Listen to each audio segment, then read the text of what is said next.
A walk in the mud. Lofty thoughts are nice. They really are. They lift the spirit. They give us direction. They remind us of what is possible when everything aligns just right. But what happens when you actually have to walk in the mud? What happens when the beautiful ideals meet the cold, wet, slippery reality of day-to-day existence? Reality is not idealistic. It never has been, and it never will be. Reality is gritty. It is uneven.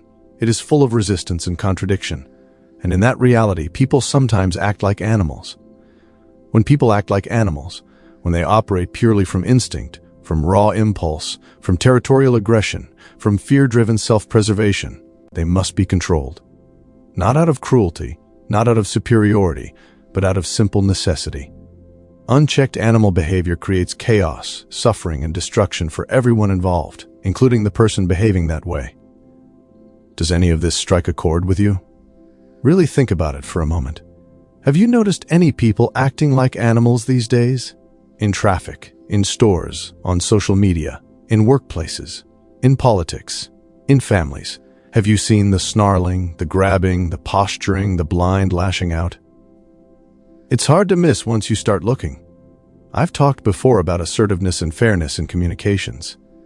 I've talked about how to speak clearly, how to set boundaries without cruelty, how to deal with other people in ways that preserve dignity on both sides.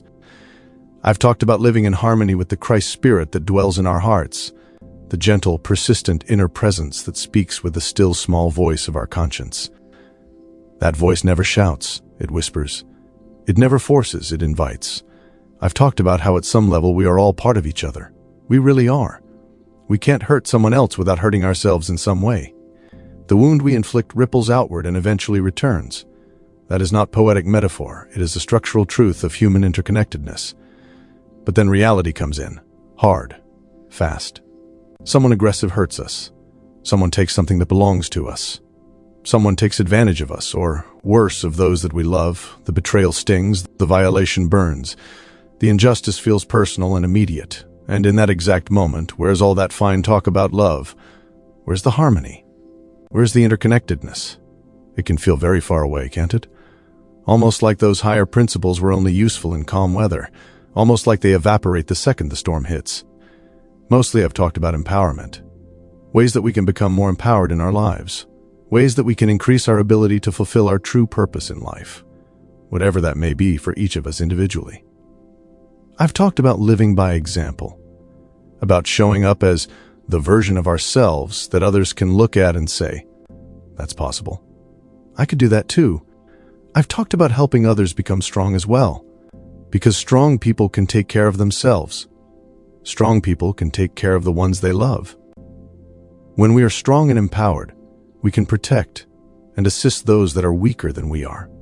And importantly, we can do this out of choice and not because we have to. That freedom of choice is everything. It changes the quality of the help we give. It changes the energy behind it. Here is the real solution, the one that actually works over the long term. The real solution is not to protect the weak forever.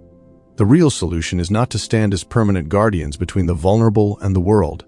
That path only breeds more dependency and more resentment on both sides.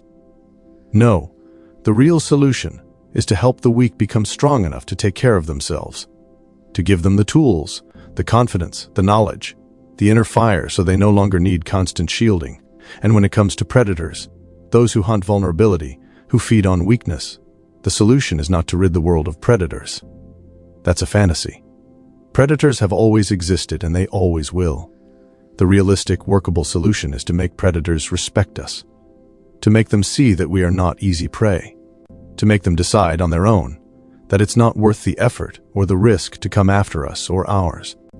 In either case, whether we're talking about raising up the weak or deterring the predatory, the solution is never to lower ourselves to the level of others.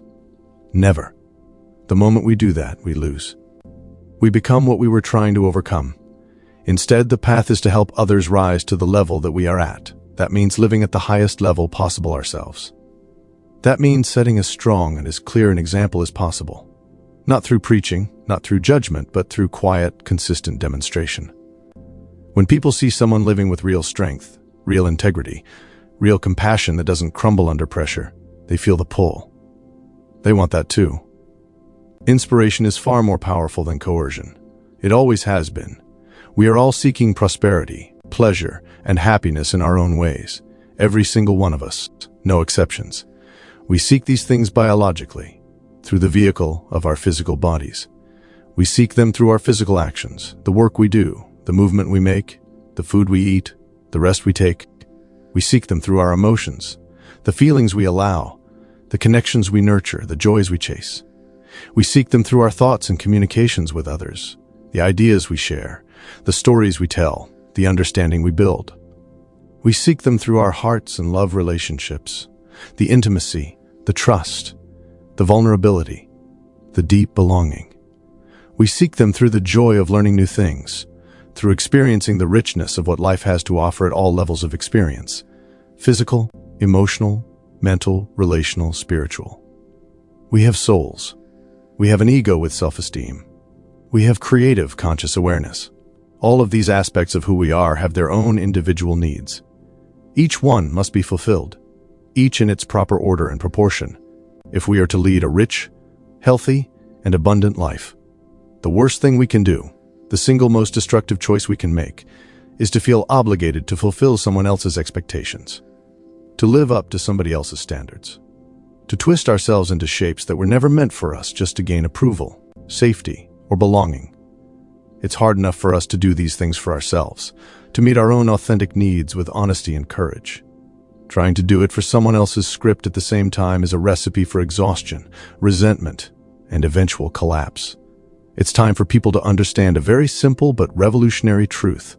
Being honest and true to yourself and your own inner needs allows you to share more abundantly with others. Not less, more. When you are filled from your own well, you have overflow to give. When you deny who you are and what you need, when you starve your own soul to feed someone else's picture of good, you deny others those things as well. You show up half empty. You give from depletion instead of from fullness. And that is what really sucks about our world today. So many people giving from depletion, spreading thinness, spreading lack, spreading exhaustion because they never learned they were allowed to fill themselves first. Healthy human nature is kind. Healthy human nature is loving. Healthy human nature is supportive. That is the baseline when the nervous system is regulated, when old wounds are healing, when survival is no longer the only program running. Our problem is not human nature itself. Our problem is that too many people are hurt and injured, deeply, chronically. Hurt and injured people harm others, even when they don't want to, because they lack the understanding and the life experience of living any other way. Their nervous systems are still in emergency mode. Their perceptions are still narrowed to threat detection. Their behaviors are still automatic survival techniques. We all have our own survival techniques that get us through life. Most of us inherited those techniques from our families, sometimes directly taught, sometimes simply modeled day after day. I might also add that most of those survival techniques are extremely dysfunctional. They worked once, maybe, in a very specific context of danger or scarcity. But carried forward into adult life, into safer circumstances, they create more pain than they prevent. We know some healthy behaviors already, small islands of functionality we've picked up along the way. And it's time to learn more of them. It's time to practice them deliberately. It's also time to say no to dysfunction in all its forms. No exceptions. There is no such thing as a good pain or a good hurt. Pain is feedback. Hurt is damage. Neither one is virtuous in itself. They are signals that something needs to change. We live in two worlds at once. We always have. The physical world, with all its limitations and all its opportunities. Gravity, time, money, bodies, weather, consequences. And we also live in a non-physical world, of emotions, thoughts, perceptions, beliefs, and energies. To deny the spiritual worlds is just as bad as living in a fantasy world and pretending the physical doesn't exist. Both denials create suffering. Both create imbalance. This needs to be said plainly and repeatedly. We need to live in both worlds and be powerful in both worlds, grounded in matter and open to spirit, practical in daily life and attuned to deeper currents. That is the full human estate. What do we need to be empowered in this life? 3 things, above all. 1. Perception. I'm talking about direct perception. the ability to see and feel the reality of the present moment exactly as it is, and to recognize the infinite opportunities hidden inside that present moment. Not filtered through yesterday's pain or tomorrow's fear, but clean, immediate, alive. 2. Self-esteem. A strong sense of self. A strong ego in the best sense. Not arrogance, but a stable, worthy I am. A strong soul.